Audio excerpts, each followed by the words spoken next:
Mopar built an electric Plymouth GTX for SEMA.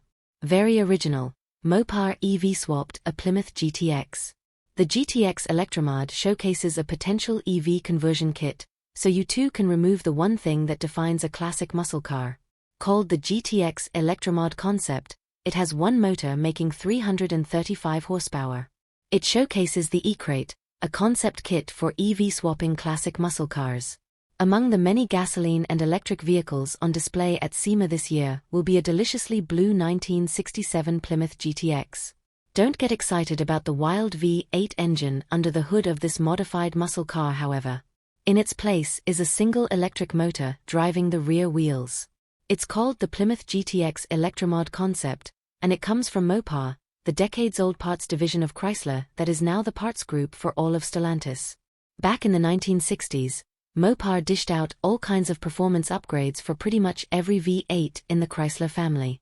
That includes the GTX, which debuted in 1967 as a humble Belvedere two-door hardtop muscled up with two engine options: a 375 horsepower 440 cubic inch, 7.2 V8, or the legendary 426 Hemi.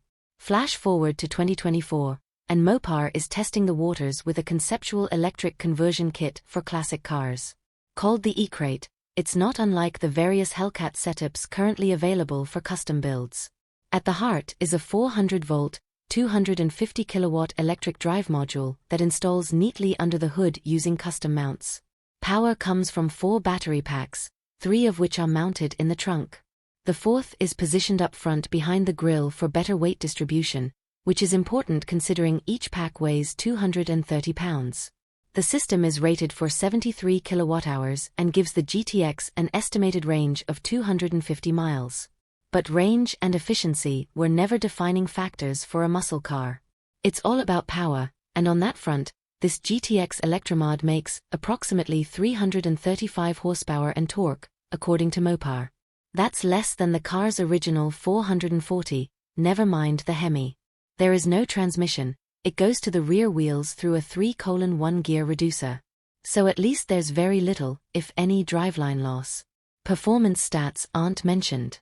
The rest of the car features typical Restomod upgrades. It has a lowered suspension with 18-inch wheels and Wilwood disc brakes at all 4 corners. A custom hood is made from carbon fiber, and at the back, the wheel arches are wider. Bumpers front and rear are trimmed for a cleaner fit, and you won't find a lick of chrome anywhere.